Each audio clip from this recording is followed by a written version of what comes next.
mbokki internet Chrono Actu ñu ngi leen dalal jàmm ci seen beneen numéro émission l'invité du week-end comme niñ koy defee ak yéen daanaka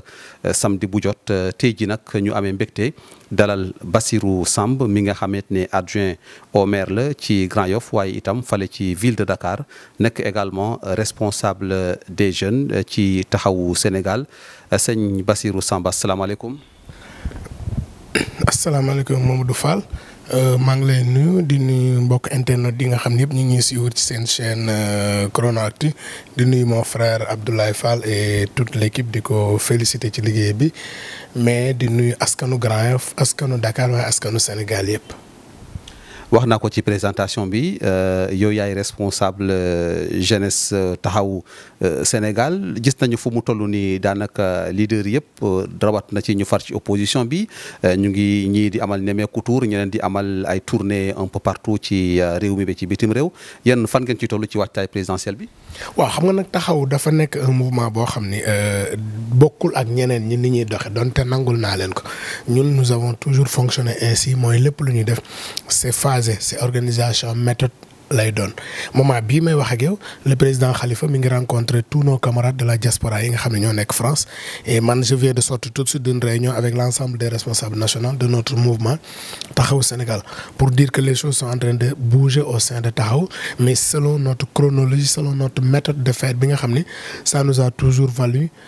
satisfaction donc Taxawu Sénégal se porte très bien tey nous avons une bonne représentation à l'Assemblée avec des députés yoo xam ne ñu ngi def seen liggéey nous avons des maires qui sont dans les communes te au-delà de casquette politique am na ay responsabilités yu leen askan wi dénk ñu nekk ci di liggéey donc da ngay allier ak loolu nga xam moom la askan wi dénk en tant que responsabilité nga matal ko ak travail politique bi nga xam da nga koy def te dans les jours et les semaines à venir daañu gis que la machine électorale de Taxawu va se déployer un peu partout au Sénégal comme ni mu ko yàgg a defee parce que nag au sein de Taxawu c'est des hommes d'expérience c'est des hommes qui ont des dizaines d'années de vie politique xam élection xam nañ fay demee et bu ma waxee président Khalifa rek presque wane na fan lañ jëm ak méthode bi nga xam ne yàgg na ko liggéey. wax nga ko Khalifa mu ngi rencontrer ay leaders au niveau de la diaspora lan moo tax si waru leen ko option la wala. waaw option la nag option Taxawu Sénégal la mooy nun souvent on préfère def lépp lu ñuy def ndànk-ndànk ci suuf di ci waxtaan moment wu fësal ko bu jotee nag daañu ko fësal parce que dañ jàpp ne rek liggéey bi moom du course de vitesse course de fond la te nag yàkkamti fa nga jëm xam noo fay demee moo ko ëpp solo te ñun xam nañ fi ñu jëm xam nañ nañu fay demee donc nag olof day wax ni nag tepp-tepp moo gën yuret mais la machine de Taxawu un peu partout au Sénégal les activités nit ñi ñu ngi koy def mais le moment bi fësal jotee nag bu jotee incha allah Sénégal yëpp daañu gis le fruit de notre travail. et justement am na aussi beneen gàllankoor bi nga xamante ne xëj na mu ngi ci kaw seen leader di Khalifa Ababacar Sall évoqué nañu récemment benn procédure wala itam nu ñuy fexe ba mu mën a ñëwaat ci élection yi loolu fan nga ci toll est-ce que waxtaanee ngeen ko. waaw xam nga nag il faudrait que ñu leeral parce que le conseil des ministres communiqué daf ni le président invite son ministre à trouver des voies et moyens de réhabiliter des personnes nit ñi wax amnistie. mais suñu taxawee ci le terme amnistie on n'amnistie pas des personnes on peut pas dire j'amnistie Khalifa Sall ou Karim Wade on amnistie des faits et le ministre de la justice bi mu génne daf ni mi ngi xalaat ban yoon la ñu war a jël pour loolu ko président sant mu def ko comme ñoom ci wàllu réflexion lañ toll mais mënoo commenter loo xam ne xamoon nañ la tey taxawuñ ci xaw ma amnistie la xaw ma révision des procès la xaw ma révision du code électoral la donc ñun nag dañu ànd kilifa goo xam dafa ñu jàngal ni bul dégg teel rek damm na bala ngay wax ci mbir amal tous les éléments d'appréciation ba xam ne loo ca wax kenn du ko teggi loolu moo waral ñun ce n'est pas un objet de débat en notre sein en tout cas au moment où je vous parle. mais débat bi am na aussi li nga xamante ne fu mu toll nii gis nañu ne dafa ñëwaat ci penc mi bu baax a baax moo di éventuelle troisième candidature président Macky Sall récemment forum civil wala société civile gi dajaloo nañu di wax ni que jàmmageen troisième mandat yow coow loolu noo ko jàngate waaw xam nga dañ koy dund avec tristesse parce que qui aurait imaginé que 10 ans après dinañ gisaat doyen Alioune Tine gis Y'en a marre gis toutes ces organisations de la société si dajewaat ngir xeex lañ doon xeex en 2011-2012 je rappelle qu'en 2011-2012 nous étions tous mobilisés place de la nation place de l'indépendance pour wax non à une troisième candidature d'Abdoulaye Wade. Cette bataille avait valu des morts ku mel ni Malick Ba ci la deewoon ak ñeneen ñoo xam ne mën naa leen a citer donc bu ñu toogee 10 ans après Macky Sall bi nga xam ne il faisait partie de ces candidats qui disaient non à un 3e mandat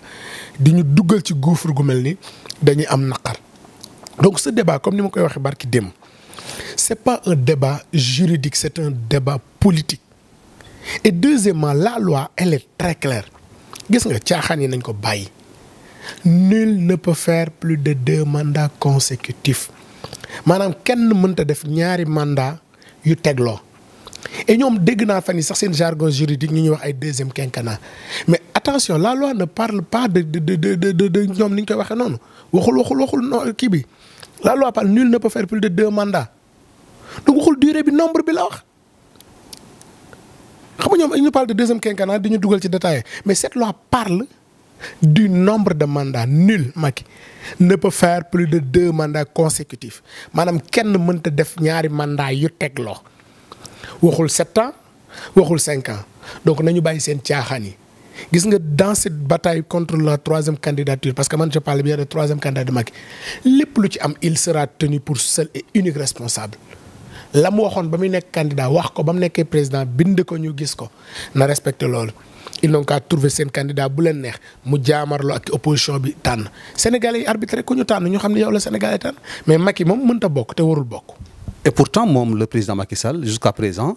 li mu wax mooy ne que moom bii mooy mandaam bu mujj. Et puis 2024 warut a bokk moom affirmé na ko à maintes reprises mais aujourd'hui bu fekkente ne am na ñu far ci mouvance présidentielle yi nga xamante ne dañuy yëkkati ce débat là te moom aussi addu ci ndax jàppoon loolu moo gën a yokk coow li. waa déedéet xam nga li yokk coow li moom la parce que dafa waxoon du ma ko def ba mu yàgg mu ñëwaat ni je dis nii oui nii non du ma ni waaw du ma ni déet kon coow li kañ moom la mu teg ci képp ku wax ci kaawam ni warul am 3e mandat mu dàq la et ñi nga xam ne ñi ngi wax yëpp dafa wax 3e mandat kenn dàqu leen. Son gouvernement dit de combat là c'est un combat pour légitimer une 3e candidature dégg nga Mame Mbaye Niang li mu wax barki dem dégg nga Pape Malick dégg nga tous ces gens autour du président maintenant dañu am fit sax dem di défendre cette 3e candidature du président Macky Sall je parle au président Macky Sall gis nga toutes ces personnes là ki ñu koy pousser ci 3e candidature en cas de pépin dañuy daw bàyyi ko fi seen intérêt la ñuy préserver ils ne regardent pas l'intérêt du pays xam nañ ni sans Macky Sall ils ne seront rien du tout. c'est pourquoi ñu koy pousser di ko pousser moo tax ma koy wax ne na déglu son ancien chef de cabinet Moustapha Kane gis nga kilifa jamono ñi day soxla conseil yu mel noonu ñu lay wax dëgg te Macky Sall tey ku ko wax lu dul pare nga demal keneen ñëw yaa ngi koy nax te nag coow lu fi Sénégal am je dis ñoom ñëpp qu'ils se le tiennent pour dire lépp lu fi am ci dëkk bi ils seront tous tenus pour responsables parce que nag il est hors de question que ce combat que nous avons mené en 2012 ba nit ñu bari ñàkk ci seen bakkan tey muy ñëwaat et au moins Abdoulaye Wade sax li mu ko gëttane mooy Wade avait le courage de dire maa waxoon waxet mais kii waxul dara nii oui nii non mooy lan nul ne peut faire plus de 2 mandats maanaam du julli timis di ñetti raak kii julli fajar la ñaar raak la seulement rek dem bu mu ci yokk beneen.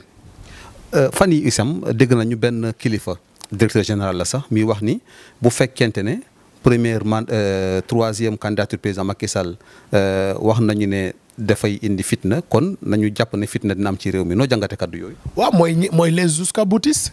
ñi nga xam ne seen intérêt moo leen ñor xam nañ ni bu fi Macky Sall duñ déggati directeur général duñ déggati ministre dootuñu am ay gyrophares dootuñu am yenn privilèges ñooñu waxuñu ko ngir Macky Sall ñooñu waxuñu ko ngir intérêt réew mi parce que ils veulent préserver simplement leur intérêt. suñ jàppee ni fitna nag nañu xam ne cette jeunesse là elle est mûre jeunesse ba amoon 15 ans jeunesse ba amoon 12 ans tey ñu ngi ci 18 ans jàpp 25 ans jeunesse ba amoon 18 ans doon xeex tey ils sont devenus beaucoup plus matures ils ont 30 ans jëm côté boobu donc cette jeunesse ne va pas se laisser faire tey ku mel ni ñun ba ñuy xeex 2012 boobu on n'avait pas l'âge de voter et pourtant tey ñun ñoo nekk fi assumer ay responsabilités tu penses que la ñu nanguloon Abdoulaye Wade dinañ ko nangul Macky Sall tey bu fekkee ñoom dañuy jaay fit naan ay gouvernement de combat mais ils trouveront des bataillons de citoyens très déterminés à faire face et c'est le lieu de lancer un appel aux autorités religieuses de ce pays parce que ëllëg am na fu réew mi di toll ñoom ñooy ñëw di ñaan njekk nañu teel a woo Macky Sall wax ak moom parce que nag lii raam ci ñag bi la jëm de te bu fa eggee du am retour parce que une 3e candidature de Macky moom lu mu ko jaral nañu ko. et pourtant jàpp nañu ne priorités yi sont ailleurs mais tey ndax jàppoon ni mouvance présidentielle ci boppam moom moo nekk di topp ci ginnaawu débat troisième candidature bi ba ñu fàtte li nga xamante moom mooy les priorités. mais xam nga loolu li muy wane mooy on peut tromper une partie du peuple pendant une période mais pas tout le peuple pendant tout le temps dañu indi un gouvernement de combat. ñu ni leen ce combat là c'est politique ñu ni déedéet mais seetlu tous ceux qui sont nommés dans ce gouvernement tey qu'est-ce qu'ils disent Aliou Sow qui avait dit non en troisième mandat ba dem toog ca jàkka ja tey nee na Macky war na ko am Mame Mbaye Niang ba ko bañoon tey nee na Macky war na ko am Pape Malick Ndour dégg nga ko Ismaïla Madior nu dugal di ci benn en principe il déploie tout le monde au niveau des plateaux pour légitimer cette troisième candidature donc wan nañ ñu ce gouvernement c'est un gouvernement seulement pour légitimer l'illégalité mais dama ne lu ñu déterminer ils trouveront des gens beaucoup plus déterminés et prêts à y laisser leur vie loolu il faudrait que mu leer ci seen bopp gis nga il faut que ñu xam ne ñun suñu njiit yi que nit même bu ñu la faloon 40 ans mënoo matal lépp àdduna ni mu bindee mooy nit day juddu raam dox màggat dee te teewul àdduna bi jeex mais boobu gën ni man kese la le président Senghor quand il quittait le pouvoir di ko jox le président Abdou Diouf mais pourtant il avait encore la possibilité de rester am na ñoo xam ne ñi ngi fi woon ñoo xam ne ay moromam la woon en Afrique ñooñu nekk président moom mu dem le président Abdou Diouf bi muy quitté en 2000 il avait les possibilités am na ñu ko doon poussé naan ko bul bañal Ablaye Wade ki mais dafa dem par la vérité des urnes le président Abdou Diouf Ablaye Wade bi mu fi quitté am na ñu ko doon poussé ne ko bu fi jógee mais dafa dem bàyyi Macky Sall noonu la war a xamee bu bëggee wayu rafet ëllëg mooy na ni tout de suite du candidat ñoom nag ñoo xam ni ñu tojee seen cëggal guy tànn candidat bi leen doy ñun ñu tànn candidat ñu dem askan wi àtte bu askan wi doyloo Macky Sall mais ku mu fa indi kañ war na ko doyloo donc de quoi ont-ils peur l'Afrique doit dépasser ces questions de mandat tey waroon nañ nekk sur d'autres priorités réew mi am na yeneen yu ko gën a ñor la cherté de la vie on n'en parle pas la cherté du loyer la question du chômage des jeunes. justement loolu yëpp daanaka teg nañ ko ci ay concertation bi am ay propositions yu ñu ci def am nga yaakaar ni solution dina ci am. non aw ma ci yaakaar parce que 4 ans ou 6 ans dernière waxtaanoon nañ ci lu mel noonu andiwuñ ci solution au contraire boo jëlee les bailleurs dañ ñoon wàññi nañu prix loyer mais dañ ko yokk moment bi ñu nekk di réfléchir y a des bailleurs qui anticipent di sot génne seen ay locataires pour rek anticiper ëllëg en cas parce que bu fekkee dañu daje jël ay mesures te amul suivi amul njariñ tey même ñebbe kilo ñebbe presque c'est plus de 1500 1800 ñebbe litre diwlin bi doon jar 5000 5000 bouteille 5 litres bi tey mi ngi ci 7000 presque saako ceeb presque 21000 foofu la ñuy xaar Macky Sall tey fii may wax ak yow les collectivités locales sont paralysées dégg nga dem l'intersyndical après avoir fait 2 grèves de 48 heures décrété nañ 72 heures semaine bi c'est-à-dire semaine bi ñu jëm liggéey du am parce que boo jëlee leen di mardi Toussaint le férié la mais mercredi jeudi vendredi les collectivités locales ne vont pas travailler tey ku soxla kayitu juddu ku soxla extrait ku soxla bulletin de décès ku soxla bulletin de naissance foo koy jëlee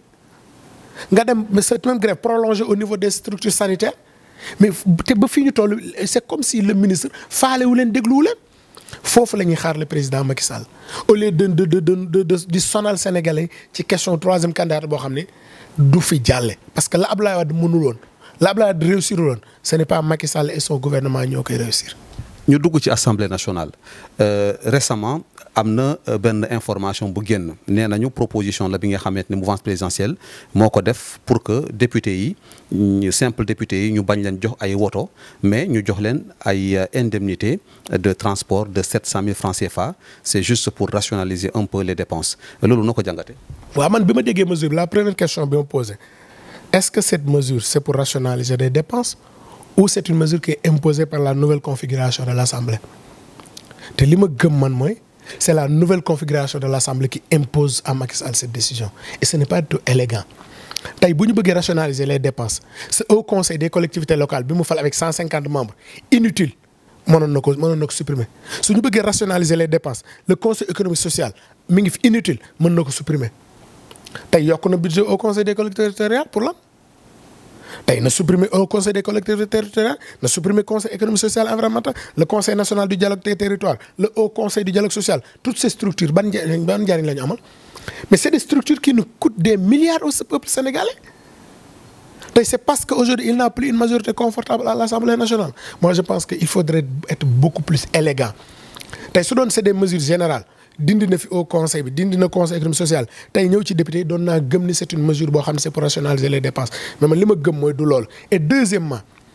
même pour le principe de la séparation des pouvoirs, il n'appartient pas au gouvernement de dire ce que l'Assemblée doit faire. Je rappelle que l'Assemblée, c'est un pouvoir. Comme le pouvoir exécutif, le pouvoir législatif doit avoir liberté. Si nous avons une décision Assemblée, il y a conseil, donc, de quel droit le gouvernement se permet de d'émisser dans ce débat, de dire à l'Assemblée, li ngeen am li mi ngi mel tay député yi xewon ni dañuy émisser wu gouvernement bi Macky Sall sa ministre yi nangam nga leen di fay wala auto yeeg nangam. Moi je pense il faut qu'on soit beaucoup plus sérieux et élégant. Il y a de ces mesures là bokoy jël bul ci xol politique. Et troisièmement, évaluons lolu ñuy wax 750 000 ou 700 000 par mois. Combien ça va coûter au contribuable sénégalais? Donc une mesure su bëggee ñu gëm ni elle est de portée générale mais nañu ko jël fépp parce que fi ñu war a jël ay mesures pour rationaliser des dépenses bari na te assemblée mu baax am bon nag moo gën a am solo gën a am njëriñ ci askan wi que ces autres institutions de la République. Foofu ci assemblée sax daanaka fan yi yaakaar naa ni suivre nga ko benn scandale présumé bu jëm ci lu ñuy wax ni dañ koo jëndee ay armes ci koppar bi nga xamante ne war naa toll si $4 milliards yi francs CFA ñu tudd ci ministère de l'environnement ba woon te Abdou Karim Sall jiite woon ko ak ki nga xamante moo jiitoon wàllum koom bi di Abdoulaye Daouda Diallo. D'ailleurs am na benn député wu opposition bi saisir président assemblée nationale pour ñu ubbi ci enquête parlementaire am nga yaakaar ni loolee dina leer. D'abord, je félicite l'honorable député Abbas Fall, qui est le président de la commission mine et énergie de l'Assemblée pour demander ouverture d'enquête parlementaire. Mais au moins, nous poser acte. Et quand j'ai entendu l'histoire de ce scandale, j'ai dit encore un scandale avec Macky. Encore un scandale. Et ça me pousse à savoir, est-ce que ce n'était pas l'olmotax nous dindi Abdoulaye Daouda Diallo et Abdou Karim Sall pour anticiper? Parce que le prochain gouvernement Abdoulaye Daouda Diallo a gagné haut la main chez lui. Tout le monde a été surpris. Bi ñu dindi nañ ko. Dégg nga xoloo bi amoon ñu naan Abdoulaye Diallo bëgg na directeur de cabinet bëgg ko. Tey jii lii am xel day ñaaw. Et deuxièmement ñuy leurrer askan wi. Tey quand on parle des marchés classés top secret défense, mais ce n'est pas le ministère de l'environnement. Il n'y a que deux ministères. C'est le ministère de l'Intérieur ou le ministère des Forces armées. Même si l'environnement soxla day passer la commande à travers ces ministères. Eaux et Forêts dafa bokk ci armée. Je pose la question.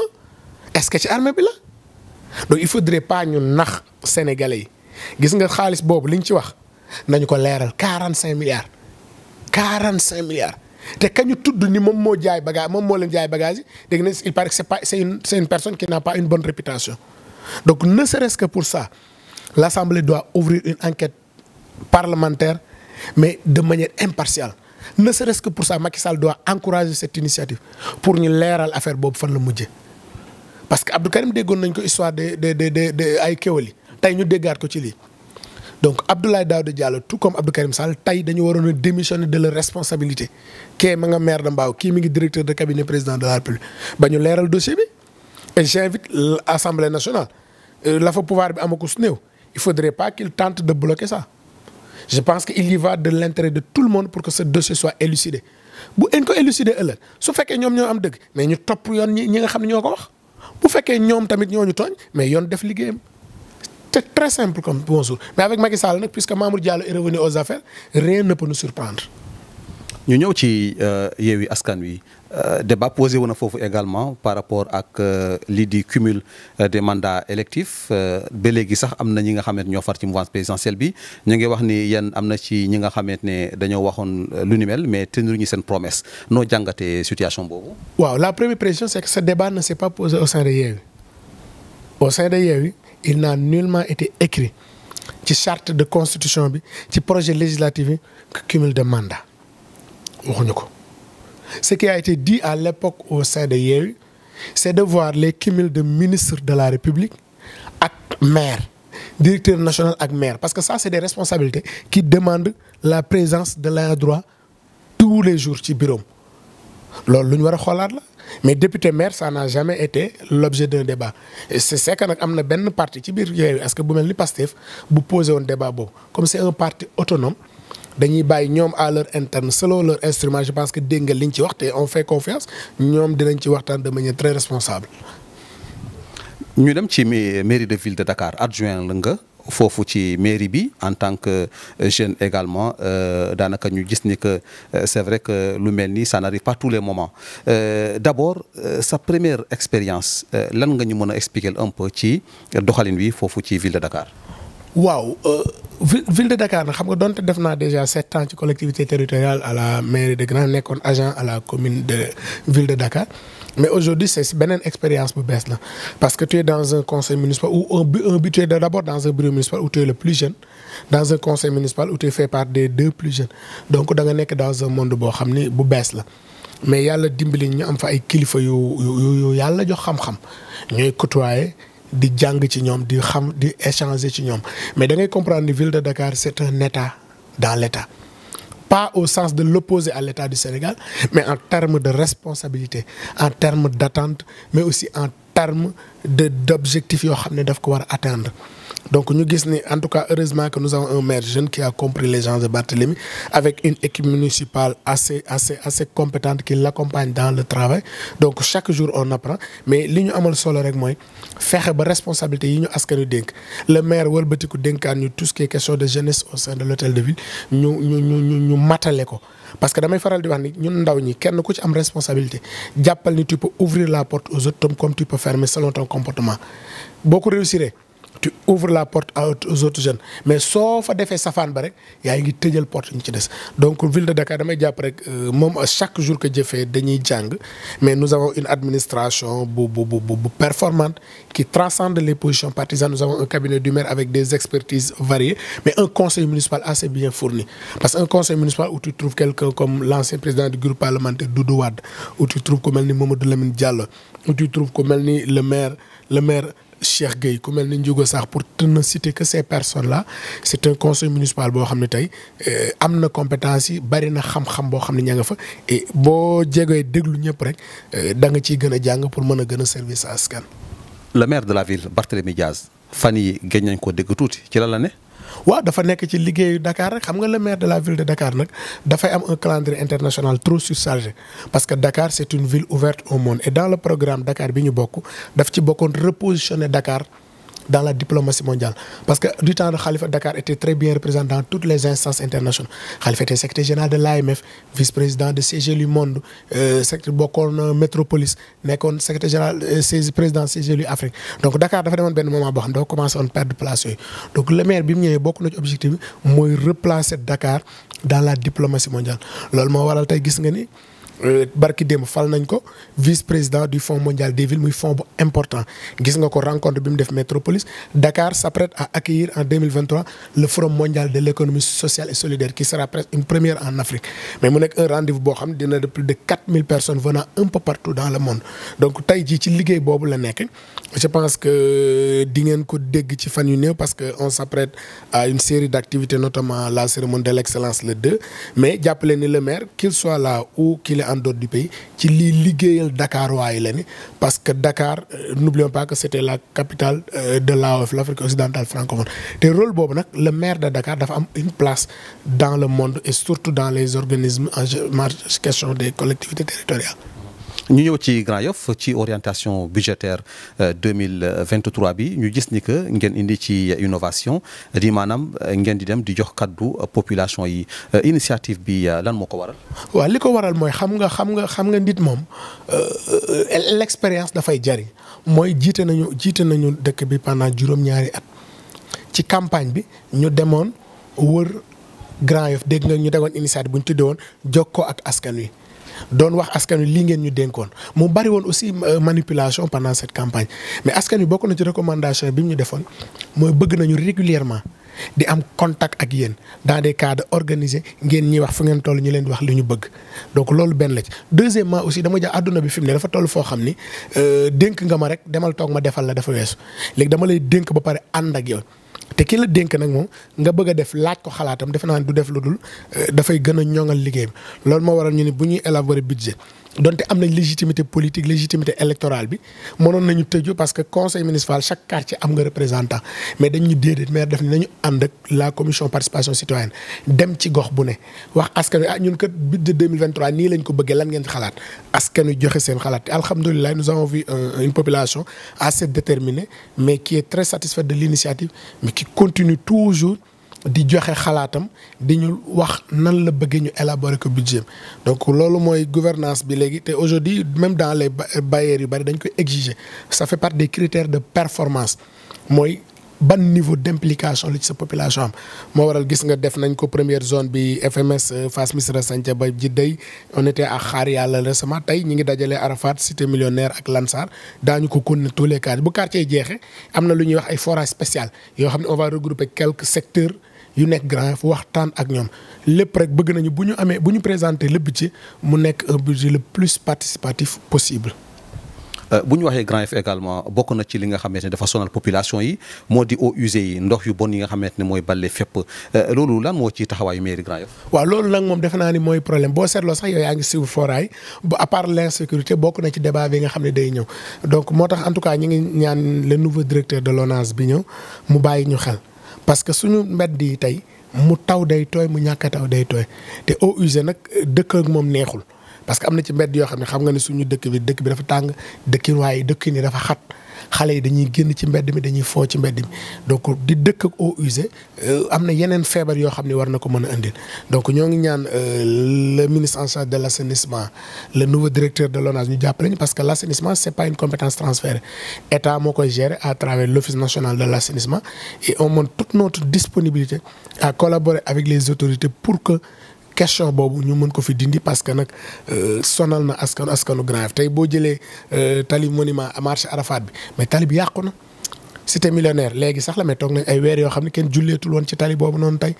nga dem côté Xaar Yàlla Scat Urbam donc même investissement sax mënoo ko def donc loolu nag dafay nécessiter beaucoup plus d'engagement mais beaucoup plus d'écoute de la part des autorités de l'ONAS pour que ñu mën a soulager les populations. beneen jafe-jafe aussi bokk na ci encombrement bi parce que gisoon nañu ne sax désencombrement amoon na mais nit ñi dañoo ñëwaat ci bërëb yooyu waaye également Grand Yoff muy commencé bëri ay garage clandestin loolu aussi est-ce que yéen a ngi ci taxaw pour indi ci saafara. waaw loolu nag moom man boo ma koy wax sax defe naa ne man nga ko waxal parce que fa ma dëkk di Cité Millionnaire barki dem maa ngi koy wax dans les intercommissions la fa am moom jaaduwul pharmacie Patte d'Oie bi jëm pont ba ñeenti garage ci benn allée. tey ñi dëkk Cité Millionnaire dëkk ci zone boobu tey mais jafe-jafe la ñuy dund am nga fa garage Kalando am fa garage taxi am fa garage Mbour am fa garage porte bagage mais loolu nag dafay jaaduwul réew transport mënu fa ñàkk mais nañu ko organiser barki dem en intercommission de la voirie je salue de passage le président Sanakoli waxtaan nañ ci et je pense que ci fan yu néew le maire mi ngi waajal ay concertation yoo xam ne dina woo acteurs routiers yëpp pour ñu waxtaan parce que nag li mu mel ni jaaduwul. mënoo fu ñu tourner def fa garage mënoo fu ñu tourner def fa gaare fa bus il faudrait que ñu organiser ko ñu ni fii kat garage yi la fii mécanicien la fii nangam la mais actuellement moom nit ñi bu ñu waxee dëgg askan bi sonn nañ te boo seetloo même dans le cadre des forats populaires s'il y a une question qui revient le plus c'est la question de l'encombrement et je pense que dans la campagne du maire parmi le premier point de notre programme c'était la question de l'encadrement moo waral fan yi di ñëw maire dina mën ay concertation ak ces garages ak les marchands ambulants ak toute personne boo xam ne daal laal nga secteur boobu pour ñu waxtaan nag parce que dëkk na ko Khalifa doon waxee marché mooy pour jaay tali pour dawal trottoir pour dox mais bu ñu demee ba jaxase lépp nag problème day am parce que ki dëkk tam bëgg na vivre dans un environnement boo xam ne dina mën a déplacer comme il le faut borom kiy jaay tam bëgg na jaay pour am lu mu yóbbu njabootam maintenant nañ ko waxtaanee essayer de trouver le juste milieu qui va permettre à chacun li mu war a def mu def ko sans muy gaañ keneen ki. adjoint au maire nga ci commune bu Grand Yoff wala ci mairie bu Grand Yoff naam sax yoroo wàllum éducation mais dafa am situation bu am ci école bi nga xamante yow foofu nga jàngee muy école marché ñu koy wax école Grand Yoff 2 foofu nag manque de table banc tax na ba élèves yi parfois dañuy toog à 3 wala à 4 mairie bi est-ce que yëg na jafe-jafe yooyu ak tamit lan moo war a nekk seen taxawaay ci loolu. waaw xam nga foofu tamit keroog bi ñu fa demee en visite la mairie dafa am benn initiative de réhabilitation des écoles mais ci réhabilitation des écoles banc yi ci la bokk maintenant l'initiative qu'on avait pris c'est que pour chaque école on dit au fournisseur ki nga xam ne moo war a def liggéey bi na xool ak école bi les menuisiers qui tournent autour de l'école ñoom ñu def réparation banc yi et je pense que école yi desoon Grand F2 ci la bokkoon Mor Fall am na 3 ou 4e école. ñu ngi ciy waxtaan ak directeur bi ba ni ko trouver xoolal dans les parents les jeunes qui travaillent dans ce domaine vous les amenez ñu réparer banc yi parce que école tamit xale bi dafa war a jàng dans un environnement sain peinturaat ko defaraat tableau yi aménager ko baax na mais xale bi fexe ba heure bi muy toog ci classe mu bañ a nekk en surnombre loolu mairie bi mi ngi ciy def ay jéego te école yu bari ci Grand Yoff aujourd'hui question boobu réglé nañ ko donc foofu tamit dem nañ fekk rek avec le monsieur le maire en charge de l'éducation Omar la chargée de l'éducation Fatou Diallo ak toute l'équipe municipale pour que des dispositions soient prises dans les plus brefs délais loolu mu nekk un très vieil souvenir.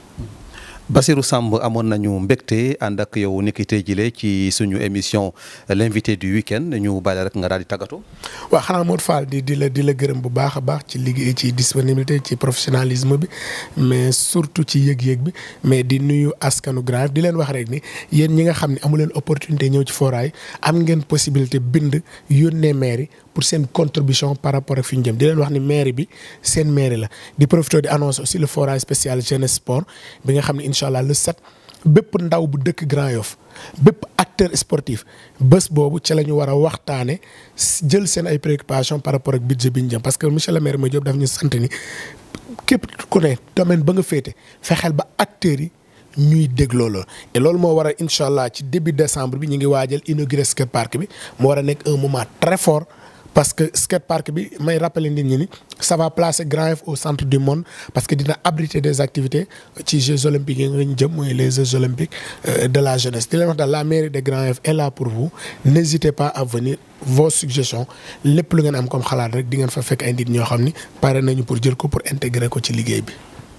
jërëjëf mbokk yi mu ngoog mu newoon seen émission l'invité du week-end ni ki tey jii kon ci samedi gi ñu àndoon ci ak Bassirou Samb responsable des jeunesses bu taxawu Sénégal naka noonu également di adjoint au maire ci mairie bu Grand Yoff ak ci ville bu Ndakaaru